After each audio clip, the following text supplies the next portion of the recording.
Welcome to Feedback Fix, where we get real about the messy conversations that move us forward.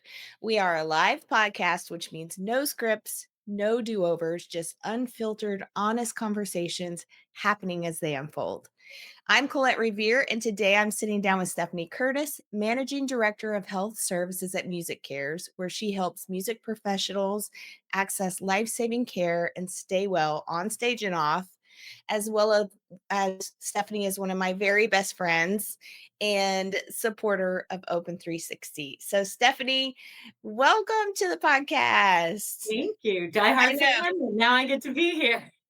we got our little dance, which everybody knows is great for a podcast. What am I I'm gonna do? so glad you're here. Me Okay, can too. you explain a little bit about what you do for work? Sure. Yeah. So I work for a nonprofit, a 501(c)(3) that has been around since 1989 called MusiCares that focuses on the holistic health and well-being of those who work in the music community. So not just artists and musicians, but those that are behind the scenes as well. So all aspects of the music industry. And my role specifically is I get to lead the team that focuses on physical health and wellness initiatives nationwide. So, whether that's working individually with people who need assistance because they themselves have a medical diagnosis or have a sick loved one, have to come off tour, we help with them one on one. And then we also create a variety of preventative programs, whether that be like biannual dental clinics, vision clinics, or ongoing. I like to say we address the three A's: affordability, accessibility, and awareness. We want to make sure that our community has access to these services that many people that work in the music industry may not typically have access to. We want to remove the barriers of affordability, and we want to give a gentle nudge to just remind them to take care of themselves. So yeah, that's what I do on a daily basis. Super grateful for that opportunity to get to do what I do and to help so many. Music's awesome. Yeah, And so to be able to help people that create it is a real blessing. totally. I have been on the front lines of some of the work that you're doing, and I know how much of an impact it makes. So it's really cool that you get to do that. You have you're the right Yeah, person. you have been my recruited coworker for a day or two. That's for sure. That's for It's great. It's been great. And so, for those of you who are listening, if you are in the music industry, music cares. This is what I learned when Stephanie and I first became friends. I would just anybody who said they were in the music industry, I'm like, oh, you got to know my friend. She can help you if you ever need help. But yeah. it's true that I've just I know that you all do help with mental health, physical health, just kind of any Yeah. kind of struggles that are going on with people in the music industry. Yeah, and it used to be just those who were going through difficult times. That's kind of why it was founded. I mean, in 1989, it was really grassroots. Someone just had a baby, let's take them diapers. I mean, it was really that kind of community driven initiative. And so pre-pandemic, it really was reaction, right? It was if someone's got something unexpected happening, we're here to jump in and help out. Yeah. But really, if there's a silver lining, and we can call it a silver lining, I don't know if that's really what I want to call it. When live music shut down during the pandemic, so many more people became aware of our organization.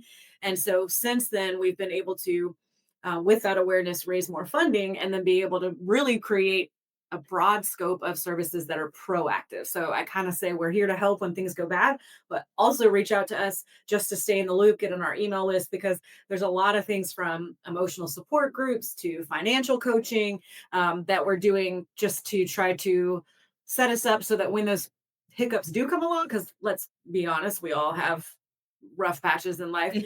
It's about really being connected with that support system and knowing how and who to reach out to when you need the help. Yeah, that's awesome. So it's musiccares.com. Is that or Or org? Okay, and, music. and it's music cares one word with one C. It's Okay. not two words. So I spell that every day. So it's So in MUS. other words, just Google it. Yeah, you can just That's what I've been Google doing. Um, so when we're talking about feedback, there's something that just struck me about your job that I think could be a difficult thing, and that is like you're giving away resources, you're connecting people, you're doing a lot, but I'm sure there are times where you have to say no. And like how have you learned to do that well? Have I? I think I'm still learning. I think I'm still learning how to do that well. Yeah, I mean, it's not fun. And I will say that MusiCares is a well-funded nonprofit, and so it's rarer in my role than in other jobs I've had. But yeah, I mean, when you work for a nonprofit, people are coming to you because they're not doing well already. Like it's not like you're interacting with folks at their best. And then you have to potentially you may be the last ditch effort hope for them, to not be evicted or to get into rehab. And so when you have to say no, it's definitely not an easy conversation. But I don't know if I've ever gotten good at it. And I don't know if I just try to meet people where they are. And if people are angry, I try to be calming, allow them the space to feel what they feel and just try to de-escalate. If Yeah, people are sad, I try to validate whatever it is they're feeling. And then just try to, even if we're saying no, it's never just a hard no. We're going to try to find resources for them. So it may just be more, I'm not the one that can help you, but yeah, let's try to find another connection that might be able to jump in and help out. And then, there are those times where there's just people aren't just going to be happy, and that's just not fun. And those are the ones that'll stick with you all day long. I say to my team all the time, it's like we get tons of thank yous, but it's those few negative ones that stick with you. I don't know if that's the human experience or what. And so it's not fun, but you just have to know that you do the best you can and try to be the best version of yourself, to be non-judgmental, open, and allow them to be seen. And at the end of the day, I may not have a magic wand to fix their problems, but if I've at least let them know that they deserve to be seen and heard, then that's at least something. It may not be what they came to me for, but it's at least yeah. something. I Yeah. love that. So you're just helping to express their value and their importance Right. no matter what you're able to do. And Yeah. I imagine for me, when I have to give somebody feedback that I don't think they're going to like, I have to talk to myself a little bit first and just get myself in a good place, like, because to your point, nobody likes to be, not liked or, kind of the bad guy in a situation, and so, how do you do that? Do you have those conversations with yourself? Yeah. Well, I mean, I'm like a big visual, or like I don't know what I'm trying to say. Like I do try to prepare myself for sure. I pick certain times that I know I'm maybe going to have more energy or more bandwidth. Like I'm not going to want to do it before my coffee. And if I know I'm going to be stressed out, I may try to push it to the next day. So I definitely do try to pick the moment, Mhm. because I deserve that, and so do they. But then I also do things like, and I'm sure someone taught me this once, and I don't, and I wish whoever it was, I give you credit because I'm who taught me this, but like this idea of like when you have a phone, imagine there being like a filter Mhm. through the part that you're listening through. And so it's like you can hear the words, so you can hear the functionality and the facts of what's coming through, but you don't necessarily let the emotions come through that filter. I like Um, that. and so I try to use, you know, when possible. I don't sound like I do it all the time, but like when I'm doing my best, and taking care of myself and really being there for those. That's what you have to do. You just have to know it's going to be tough, and then set yourself up for success that way. So I have a variety of different little meditative tools that I'll do like that to just try to put me like emotional armor. The other one I like to talk about is like a visual place that's my safe place. And I had a therapist help me with this once, and it was like this tower, and I'm up on top with my corgi Sigmund, and he's got a helmet on, and I like it's like we're armored and ready to go, and then it's like, all Hiking right, helmet? we got this. Do you Um, hiking helmets? I need to understand what oh, more like a military helmet, with the okay, strap dangling, not okay, as yeah. much like a Viking, although be a lot cooler if it was. Yeah. I'm Um, just trying to picture the corgi in the helmet, but that's clearer to me, like the so ears are still kind of sticking out, but the helmet and then a little strap kind of going under. But yeah, so I'll just kind of try to visualize like, all right, I'm in my space and I'm prepared for whatever comes my way. yes. So you and I met Gosh, how long ago was it, Stephanie? It was at least 15 years ago. I think it was probably closer to 20, was it? Probably because you were in my wedding, which was over 15 years Oh ago. my So gosh, crazy. But, you and I have both changed a lot, and then we both also haven't changed a lot at the very same time. yeah. But when we first met, I think both of us were probably like this. We were, what would you call us? Not naive, but I would say we were both probably people pleasers to a large degree. And when was the first experience you ever had of like being the person who's not sharing feedback that you feel like is going to be positive, or being the person who has to share the hard feedback? When was the first time I had to do that? It was Yeah, that you can like, remember. um, I don't know. I mean, I can't think of a specific example. Like obviously I go to work wise and I think to your point, people pleasing all day. Like that's my middle name. And so I think maybe my whole life has been trying to soften the blow of Mhm. feedback. Um, and so I don't know, like this maybe I'll have to schedule a therapy session after that. So this may be completely off, but I kind of feel like almost like ever since I was young, that's the thing is that I was so sensitive that I was picking up on the unspoken things of other people or the real meaning of what the people all around me weren't really communicating. And so I don't know that that was that they perceived it as me giving them the feedback, but I almost think by being who I was trying to make the environment that I was in a place that felt safe for everyone to receive feedback, if that makes sense. Yeah, I totally get that. So it's like, you know, this is we'll see if this analogy works when it comes out of my mouth. You never know, but I've heard this analogy of like you can pave the world or you could put shoes on your own feet. And it sounds like what you're describing is the early example of like being young and not really knowing how to do it and paving the world, just Yeah. like trying to make it easier for other people to be themselves and I don't know what do you think it was? What was the word that you were trying to make it easier for them to do what? I mean, survive. I don't know. I mean, I think the world's hard. Things are Yeah. hard, and so I think I just wanted them to feel safe to accept it. I think from a young age, I have felt like people are avoiding difficult things. My father, No. my like my father was an addict. I Yeah. just in that household and stuff. It was like, and so I think from a really, really early on age, and so I think I knew I didn't want to.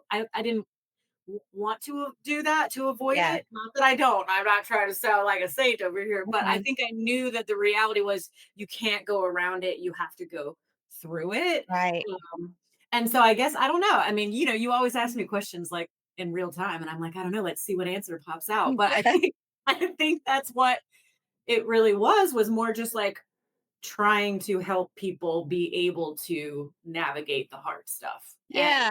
sometimes in a codependent way, to your point, where it's like, "Oh, I see you're not ready for this, so let me try to do it for you." Mhm. Other times, like I used to talk about, like, awareness and volition, right? Like some people weren't aware of it, and other people Mhm. didn't have the volition to make the change. And so I think I'm always like thinking, like, are they aware? If not, let me help make them aware. If Mhm. they're already aware, but they're just not doing it, let me help them figure doing it. Even if it's not my responsibility. Because if I can, then it's in my control. It's a lie, right? But that's God, the lie, is that if I'm involved in some way, then I have control over it. it is such a huge I wanna use a word that I probably shouldn't use on here, but it's kind of a mind fuck, this codependency thing, because it's so common. So you and I went to the same graduate school, different times, and I remember them teaching us, like, as people who were going to become counselors and therapists, um, that we were probably all somewhat codependent, if not really codependent, and that's why we chose this profession. And they really hammered it home that codependence is actually a control mechanism. They said codependence is the sunny side of control. That's what they called it. Mhm. And really helped me understand that when my focus is on what other people need to change instead of what I need to do, then I'm probably stuck in some sort of codependent dynamic. Yeah. Yeah. I mean, it's interesting because I 100% agree with that. But I think sometimes it's not even about being what they're doing. It may be um me trying to tell myself a story of what it is because regardless, I'm trying to find a way to make it where I'm in control for sure. Yeah. So I think for me, my brand of codependency, if you will, is I own everything. So like, Yeah. you want to talk about feedback. I'm like, and I've been waiting like for the question of like, how do you feel when you hear the feedback? So I'm just gonna ask it to myself. And it's like I'm like a walking raw nerve of feedback because I want it so desperately, because if I get it, then I can fix it. And my Yeah, biggest fear is that people won't tell me that there's spinach in my I teeth know. and I'm gonna be walking around. And so that's like a weird, that's not what most people say about feedback. And I don't want to make it sound like I enjoy it. Like Mhm. that's definitely not the case. Um, but I would so much rather know than not know. And I spend Yeah, more time feeling anxious and nervous about not knowing, or about have I created a space that's not safe, or not am I not trustworthy, that has caused people to not be able to share with me. So I spend a lot more of my energy thinking about those things yeah, because I desperately want the feedback. Because then I can decide, am I yeah. going to accept it? Am I going to change it? It's the whole serenity prayer. But if I don't know, then how am I supposed to make that decision? Yeah. It puts the ball back in your court where you feel like you That's have well some said. control. Absolutely. Yeah. And I love your the theme for you is safety. It's about helping other people feel safe. It's about feeling safe yourself and just having a safe space. And that makes a lot of sense to me, There's especially, not too many safe places out in the world. no, no. And And most of us that turn to like, what is it, like the coal? Like we just get more ingrained and hunkered down because we're just protecting ourselves, which unfortunately leads to less safety, connection, comfort, collaboration. So yeah, totally. yeah, The experience of safety is interesting for especially I think for people who didn't have it growing up, who didn't have like stability, safe, which I would say is most people because we're all, being raised by people who are just learning as they go, as we are too. yeah. And so I think that that search for safety or that desire for safety is really even harder when when you're not grounded in what that should actually feel and look like. Yeah, And maybe we create other non-safe ways of feeling safe, if that makes sense. I think so. Yeah. As always, when I talk to you, you have these little truth bombs. But yeah, I mean, I think when you never know if you're safe if you don't know what safe feels like. And so you're Mhm. constantly seeking that. Yeah. I think that Yeah. makes sense. True. So I know you have two different stories. You couldn't decide which one you were going to tell us today. And you know how much I like to hear a first person Yeah. story. So I Yeah. know you're going to nail it. There's But no pressure. we can probably cover both. Tell me the one that's on your mind right now. Okay. So from a work perspective, and I just like want to caveat that I'm genuinely chose this one because I really do like replay this and revisit it on a regular basis. But I also know that it might seem like I'm telling a story that makes me look maybe good, but that's not the intention. And I don't want to, it might seem slightly narcissistic, but this is little new corporate America, early 20 something Stephanie. First real job. I should say I had another job prior, but it was like an internship that turned into a job. So Mm. this felt like my first real job. It was at a corporate headquarters, and so everyone wore pantsuits and stilettos, and Not I everyone wore stilettos. Let me just put that in there. That is your remembering of the situation. But I was not like, stilettos, but there were a lot of pantsuits. There there were a were a lot lot of of pantsuits. pantsuits. Yeah. Yeah. Um, and so, the context of this is I feel like, tie-dyed in a world of black and white already to begin with. And I'm young and inexperienced and trying to prove myself. And so I don't remember my official title. I think it was like intake coordinator or something. I mean, it was an entry level position. Um, and so I'm supporting this team of 5 people or so. And, I will say, as we all know, a lot of the work trickles downhill. So I had a lot of work on my plate. And I was just wanting to be perfect. I wanted to be it, just had to nail it. Because if not, I'm failing. Right. And so this my boss at the time, the man who had hired me, had taken me out for some pizza during my interview. FYI, not the best pizza food to eat when you're interviewing because I got something stuck in my teeth and didn't find out about till later. But anyway, still got the job. But I was just having a really difficult time. Felt like I was failing every single day. I was exhausted. I was stressed out. I didn't feel like I belonged. I thought I'd made a huge mistake to take this job. And so he pulls me aside and he says to me, take a breath, let's come sit down.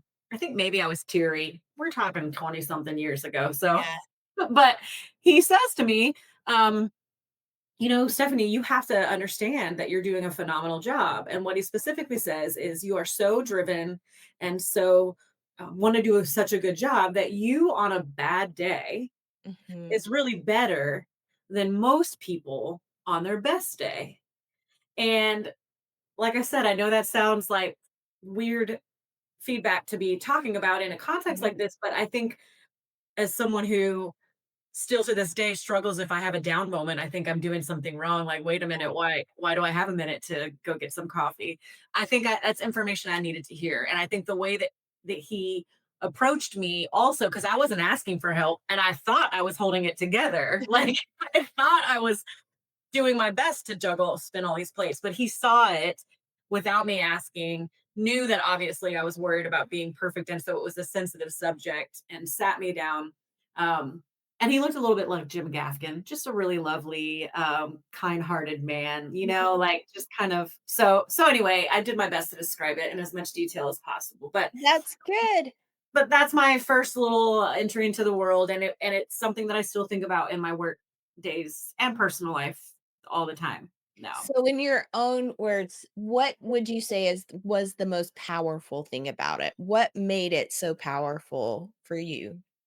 That I could relax. I mean, it was like I think it was just that statement of like, you having a bad day is Mhm. still better than most. I think just it was such an extreme statement. Like Yeah. he didn't say, Stephanie, you're doing great, or Stephanie, you're new, you're gonna catch on.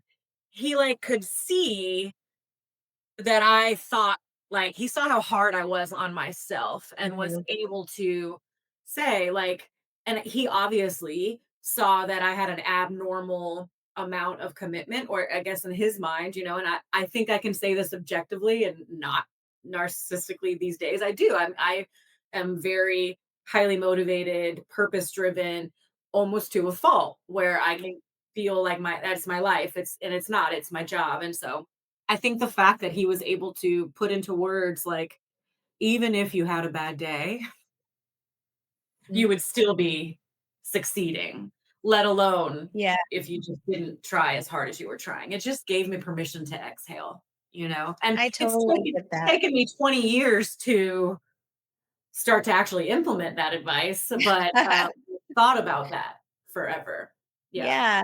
Well, I think it makes sense for several reasons. One, because just like you said, you really like knowing that there are things that you can fix because that means like that you can have some level of control over things. So I can imagine, and in this situation, he was basically telling you your radar's kind of off. He's like, Right. you're uncalibrated. Right. And Your that was perspective of what is acceptable is not in alignment. Yeah. yes. And that was beautiful for you because you couldn't change that internal barometer. It felt like I'm not perfect. I need to do this. What do I need to do to be even better? And he's just saying, your barometer's fine. Don't even pay attention to it. Don't worry about it. And so just giving you real permission to be good enough without Right. trying to be better. And I think, like what we were talking about earlier, I think it's okay to not be okay. I think given that permission to feel safe, to like, I think he gave me in that one statement, he created what I didn't even know at the time I needed, you know? Yeah. Like, it's okay if you don't, if you have a bad day, you're still great. Like, Mhm. it's okay for you to come to me. In that one statement, it was like, it's okay to come to me and tell me you need help. Or it summed up so many different things that until he had said it, I didn't, no one in my life had really ever said that to me that Yeah. at that point, you know? I love that. I could totally see that. Yeah. And so for you, it's just we all know that we can see things in other people that they're hoping we can't see. Everybody's like, surely I'm hiding this. Surely I'm keeping it together. And then, pretty much everybody around is like, knows what's going on. So for you as a leader now, and I know that you are really paying attention to the people part of leadership and kind of taking care of people. So, how do you know what signals do you see for people that you might need to take them aside that they might not be doing well, whether it's overwhelm or stress or burnout? What do you look for and what do you notice as a leader now? Yeah. Well, I intentionally touch base and I built it into our culture of our team. So they learn early on if they're on my team that this is going to be something that we discuss. And I don't ever want anyone to feel like they have to share more than they want, but it'll be a variety of things from just a thumb up, thumb sideways, thumb down Mhm. to basically let us know. And then if there is a thumb down or a thumb sideways, then my response is, do you want to talk about it? They can say no, that's fine. Or and then I also say, is there anything I can do about it? Early on in my leadership, I wanted to fix it all, but Yeah, I now know that that's not the case, and a lot of times it's just giving space and recognizing it. Um, so I think the main thing is I try to stay in front of it or just remind them and give them opportunities because I think that when we're not doing well, we're even more inclined to withdraw. We're even more inclined to not feel comfortable asking for help. yeah, So I just try to give opportunity consistently so it doesn't feel uncomfortable when they do actually need to help. But then obviously, I mean, it varies from person to person. Thanks to you, I've mm, actually asked questions of each person. What does it look like when you aren't doing well? And how would you like me to respond or address that if I see that? And so, whenever we get a new team member, we'll kind of recalibrate and go around and share that information with each other. So we've done that as well. And so then I kind of have those filed away, and I look for that in each individual person. So yeah. I yeah. love this thumbs up, thumbs Yeah. sideways, and thumbs down because, man, what a way to be able to get a read. Like, I feel like a lot of times people can't even verbalize how they're doing, but this is not even asking them to think too hard. It's like, am I doing good? Am I doing okay? Am I not doing good? Those are your choices. And what a great way to allow people to communicate and share without having to like really understand what's going on. Yeah. And I think that's what I like about it is that it gives the opportunity to open a door if they want it, but they also don't have to. What so it could just, but it still gives me valuable information. If whether it's distributing workloads, whether it's when I have my one-on-one and touch base, like do I want to, see if they want to talk a little more. So yeah, it's it's been helpful for me and my team. Yeah. Not a good day when everyone's got the thumbs down, No. but then we just acknowledge that there are days like that, and that's where we Yeah. start talking about sick time can be used for mental health, and that's kind of a whole separate conversation you and I could have and have had before. Mhm. But I think if someone was physically sick, they wouldn't feel fine taking a day off. But when it's just an emotional or stress level, we don't necessarily feel empowered to do that. And so we try to talk about sick days in that way too. And so you I don't love even necessarily have to communicate to us about it. You can just sit that sick time in, and that way we'll know you need the time, Mhm. you know? I love that. Yes, I know in our friendship, we've had many conversations about mental health, and you've tried to rebrand it several times. Of not mental health, I think mental wellness, trying to come up with the right name to Yeah. reduce the stigma and show that it's just a normal part of what everyone has to deal with. So can you say more about that? You're Yeah. really I passionate mean, about yeah, I super am. So you're gonna have to stop me because here it. comes Okay. here comes the soapbox.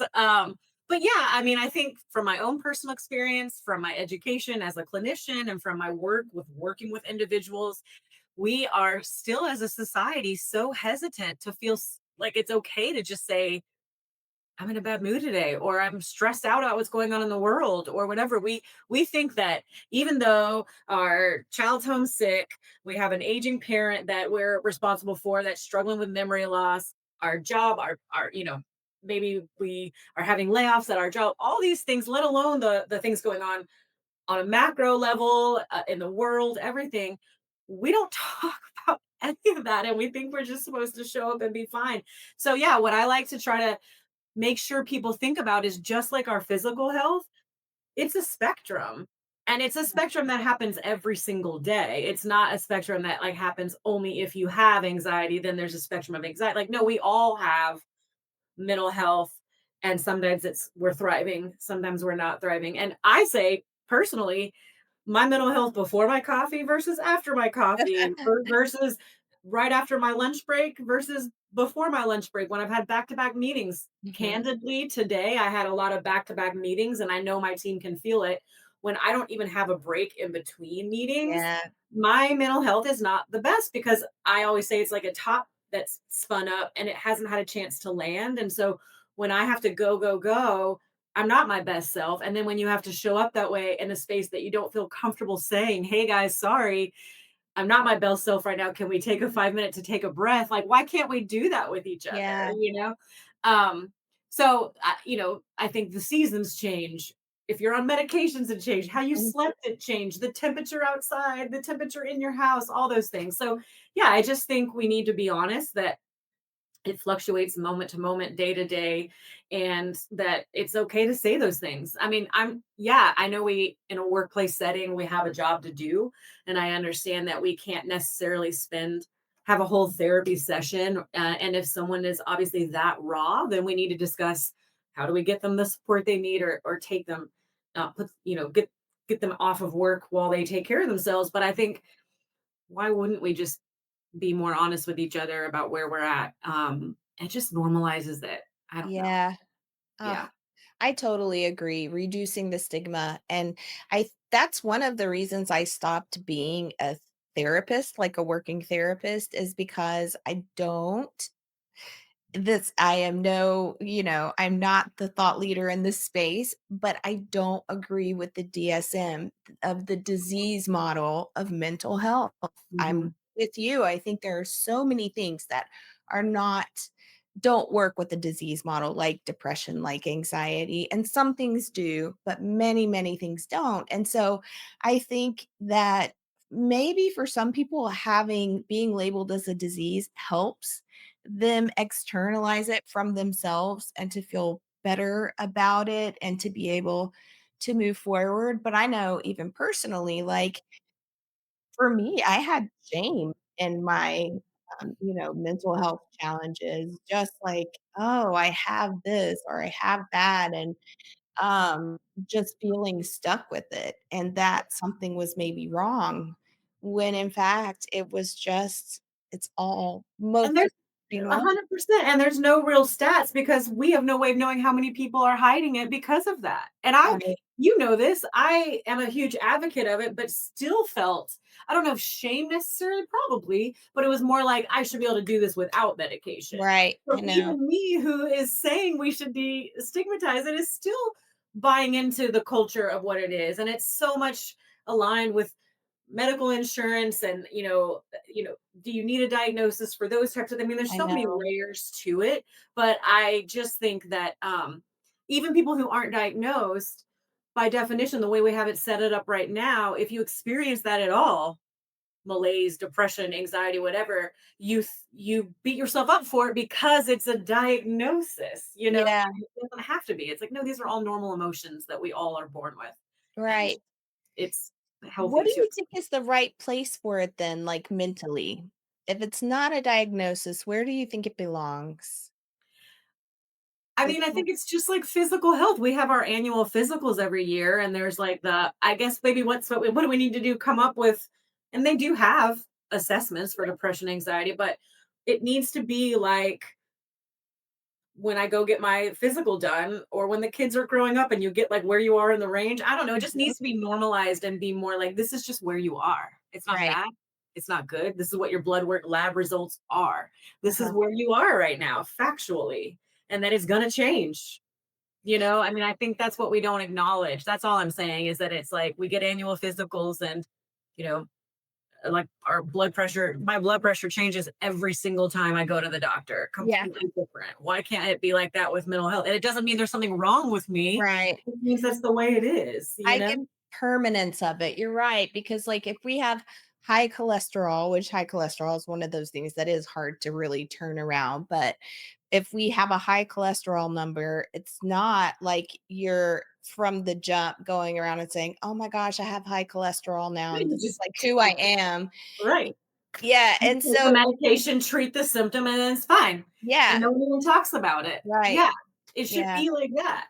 It's just I don't understand the difference. I don't know. Mhm.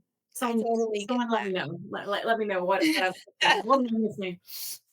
And put it in the comments. Yes. Um So I think that yeah, there is something about that I think with the mental health labels, we hold on to them for a lot longer. It's like if you have a high blood sugar or something and you become type 2 diabetic, just or there's even pre-diabetes, something like that, just a little bit. And then you can be not diabetic and you can just kind of like It's a it's perfect based on the example. Yeah. numbers. Yeah. Yeah. And you have Versus this treatment plan of how to change it if you mhm. can or want to. Yeah. Versus if you have go through a bout of depression, which by the way, in school, we learned that average people go through 6 depressions in their lifetime. 6. And depression doesn't have to start from a chemical imbalance. It can start from an actual situation, and then your brain chemistry changes, and then you do become chemically depressed. Yeah. So it's not like you're not operating or functioning normally if you have depression. This is just life, and Yeah. we can expect that. But we don't learn that early on, and we don't really learn how to deal with it and really kind of like we learn how to balance our checkbooks and other things, we haven't learned how to manage that yet. Right. I mean, well, I was taken to the doctor as a kid. I wasn't taken to a mental health You professional. know, Why yeah, not? I mean, I right. was actually, but I just mean but I just mean like on a regular checkup like why is it Yeah. not incorporated? Why wouldn't you just go get both? Start learning those things. That's why I do know some schools are starting to implement meditation, mindfulness instead of sending children with behavioral problems to the principal's office. They're Mhm. sending them to a space to self-regulate Yeah. because they're not bad kids. They just are triggered or frustrated. So I do know they're trying to teach those skills to children earlier, and I'm hopeful that by that is sort of the beginning steps of the future, not necessarily having the same kind of judgmental or kind of wanting to avoid acknowledging those things that they're learning early on that that's just part of life. Yeah. Every time will tell. But I wish that someone had taught me, box breathing or meditation techniques when I was in second grade. Mhm. I know, me too. The box breathing's a good one. Mhm. And so I've seen you really have an impact through with this through your work right now in terms of really working to normalize things and have people not get too worked up over labels or conditions and just kind of helping people move forward.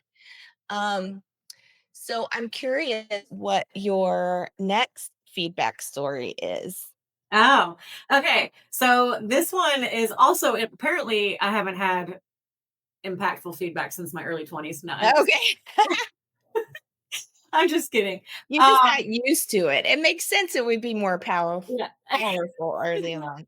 Well, yeah, I just wanted to you when you ask, it's like, what's the most impactful? And so this one, shout out to the hubs. Doug Curtis is the one that gave me this feedback. We were dating, so I was in my early to mid 20s. Um, we had been having power struggle arguments like normal couples do when you're past the honeymoon phase of a relationship. And, I don't know if women out there would agree with me, but I, as a woman, felt at the time like I'd been with him long enough. He should know what I wanted, what I needed without me having to ask. And if I have to ask, then that just like ruins the whole thing and takes all of the goodness out of it. And so I don't remember the context of this particular discussion, but we were in my little 600 square foot studio apartment, hanging out. And I think I'm putting my makeup on, getting ready for the day. And he's like chilling in the bathroom, chatting with me. And he's just trying to make me understand. And he's just like, listen, I want to make you happy.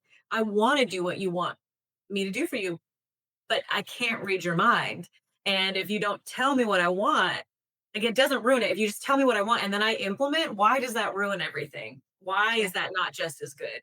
And so I'm sure he'd said that to me umpteen million times, or maybe previous boyfriends had even said it, but that was the magic time. And it just has been super, super impactful for me that speaking up and telling others what you need from them, although it might feel because to be honest, I had to realize it wasn't, I was lying to myself. It wasn't really that it didn't mean anything. It was that I was uncomfortable asking for what I wanted. mhm. Like Beautiful. I have to be Yeah. honest. And it's because if you do ask for what you want and then they don't give it to you, oh, Yeah, what do you do then? And that's true at work too. It's in all relationships. And so that was such a huge, amazing, wonderful moment for me to realize that the facts is the facts. And if I don't ask for what I want, I won't ever know if they're able, willing, not willing, unable. You can't address the issue, whatever it is, unless you're willing to clearly communicate and ask for what you need. So that is that's my beautiful. other, yeah.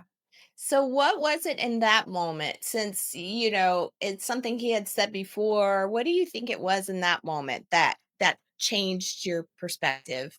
I honestly don't know. I mean, I think that like I wish I could remember the specifics about what it was we were talking about, but I think it was just in that moment it was such a clear cut. Like it was probably get my oil changed or something like Mhm.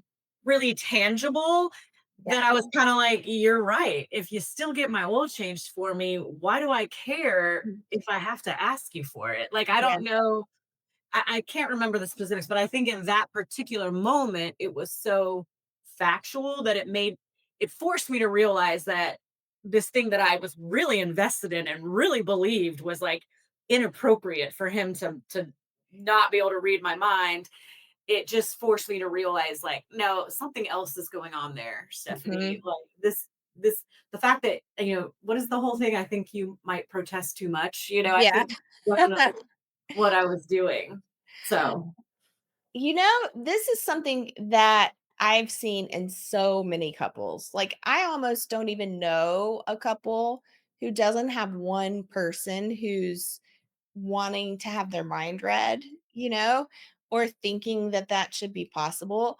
And there's something so, it's like, once you finally learn this lesson, because I think I had to learn it too. I just assume like if you really care about me or if you know me, you're gonna know what to do to right. make things better. I didn't even know what to if you were to ask me Right. specifically, I would not have been able to come up with the thing, but, it was just this, like, romantic idea that there was somebody out there who was gonna be able to do that for me, even though I couldn't do it for myself, Yeah. and it's so empowering to learn that you've created your own suffering with that, and as soon as you put the focus back here and start to figure out, "What do I need?" then that changes everything. Yeah. Yeah. Mhm. So how did you then make the transition from kind of this desire to want him to know to actually figuring out what you wanted and needed? Well, I mean, that's the journey for me anyway. I Yeah. don't know if that's the journey for everyone, but I mean, I think, you know, I I am an adult child of an alcoholic. I'm codependent. I want what's best for everyone in the world. I'm a heart-led person, and that gets mixed in with what I want because it's like I want both, you know. So Yeah. I think it's a journey for me in general about what I want. But I think in context to that statement, I think it just gave me permit now that I knew what dance was happening, Mhm. it gave me permission, not only permission but responsibility to try to understand what I needed. And then the next step was, okay, well, you need this. So do you think you should give it to yourself? Mhm. Or do you think he should give it to you? Or someone else should give it to you? And it was the whole phase of learning that. And I think being married 15 years now, together 20 plus, I think I finally there are fewer and fewer things. I think that's also just getting older. I'm Mhm. 45 now.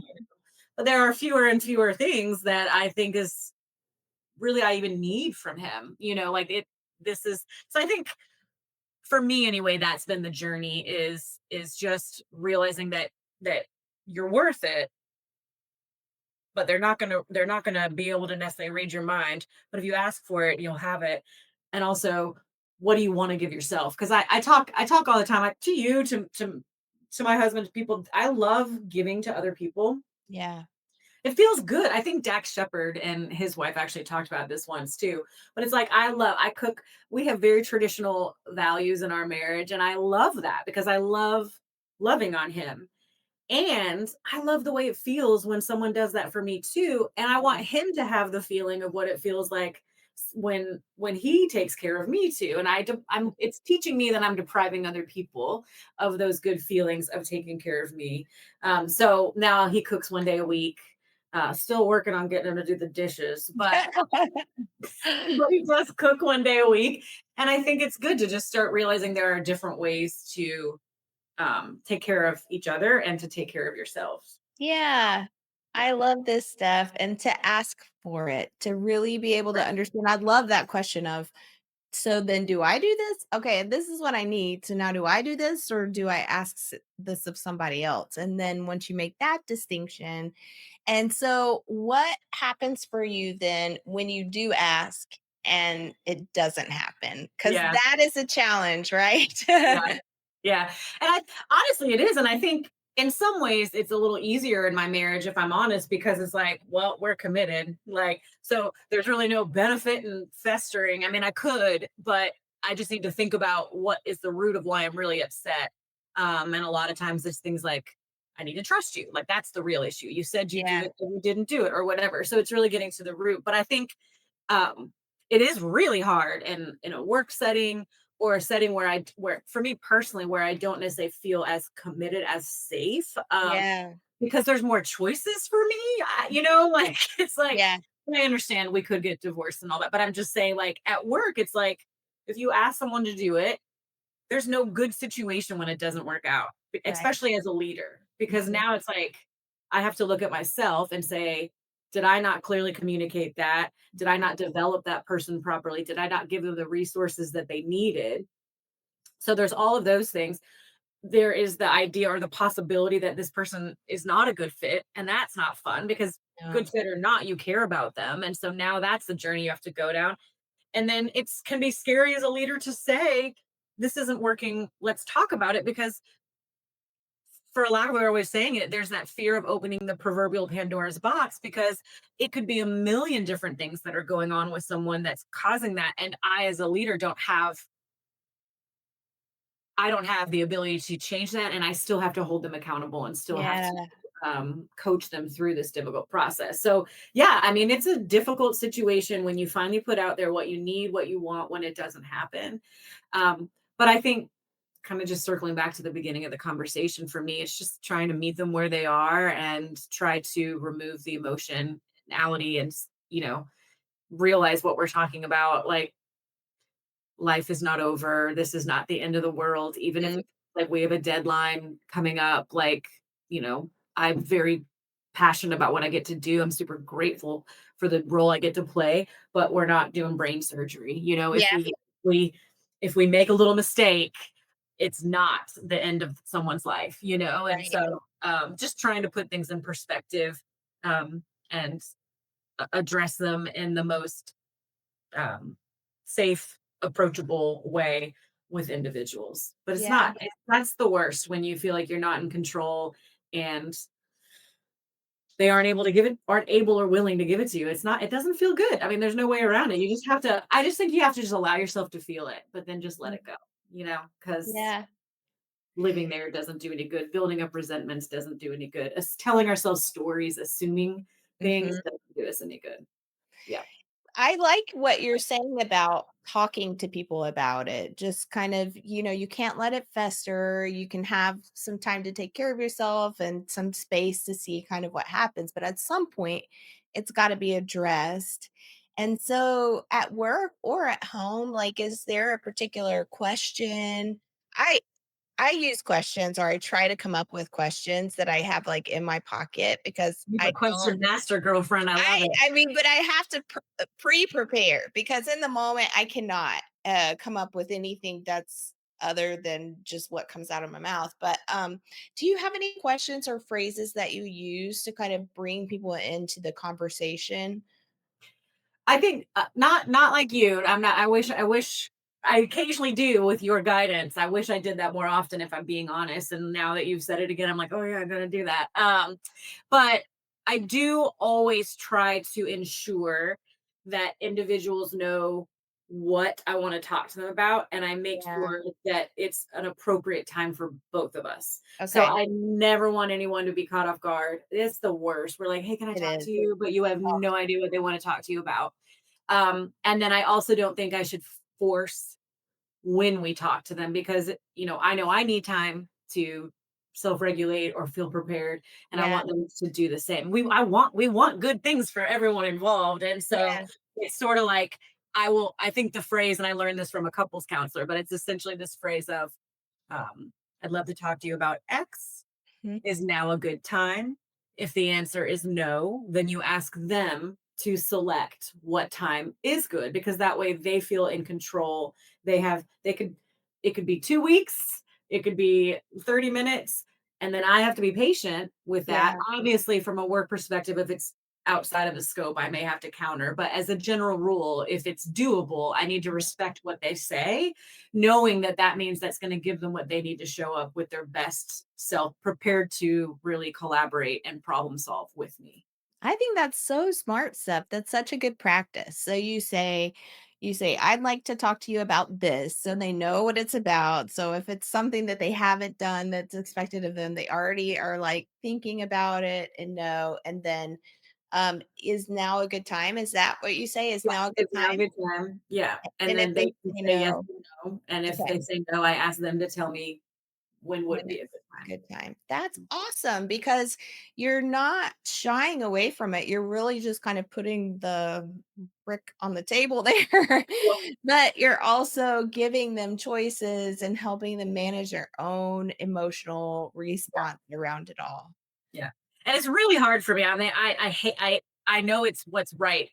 And I wish I could say I've gotten better at it, but I want to get it over with. I want to rip Of that course. band-aid off. I I do not. know. And so it's so hard, especially when they say it's gonna, yeah, actually next week would be great. I'm like, oh, now I don't have to worry about this conversation for a week. I wish it wasn't that way. I wish I could Yeah. just be, yeah, cool. But I'm so glad that they feel comfortable setting that boundary because I want them to have it, even if it's uncomfortable for me. And Totally. truth be told, I it is probably good for me to also have that time to think Right. about it as well. Yeah. You don't want that time, but it Yeah. could actually be good Yeah. time. Yeah. Yeah. This isn't gonna be fun. Can we just do it now? No, no, you can't. I've given the worst feedback in the spur of the moment. Like I almost need that separation time because yeah, I don't know what happens. It's just the mouth goes before the brain and then what comes out you got to work with it, you know? Yeah. So Yeah. Oh, I'm the queen of that. I'm pretty sure I do that every day, all day. What are you gonna do about it? But yeah. I love you, Steph. I can't believe we've already been on here about an hour. And this is our last Feedback Fix podcast for season one. I'm so glad you could like carry I'm us so glad I out. get to be here. I mean, I feel like every time I get to hang out with you, talk with you, is just the best ever. Same. And you won't do it, so I'm going to do it. Like a little shout out to Open 360, what you have created. If folks haven't visited the website yet, you totally should. It's an amazing 8-week guided process. To really get some leadership development for yourself, which I'm looking into, or for your teams. So I think anyone who's listened to this totally knows the expertise that you bring to this space. And I'm just so grateful for you and so excited to see what you and Open 360 accomplish. Aw, thank you, Steph. I've said it wouldn't be possible, and it wouldn't be possible without you. I mean, it has truly been a collaborative effort, but you've been there from day one, cheering me on and supporting me. And I really believe it's the work I'm meant to do. So I'm so happy to just be able to do it, you Yeah, know? you got this. And You're amazing. High five, babe. high five. And we'll have to figure out Steph and I have been talking about continuing a podcast together and Mhm. what those topics might be. I know. So we need to figure out if you have any suggestions, let us know. Do you Yeah. have anything off the top of your head, Steph? Oh, we don't have enough time for that. I figured I'll put some you've ideas. got a notebook with ideas. I'm kind of out of ideas right now, but I would love to You've hear. earned a break. You've earned a Yeah. break for Yeah. sure. Yeah. Well, thank you all for joining us on Feedback Fix and until next time. Mwah. Bye. Bye.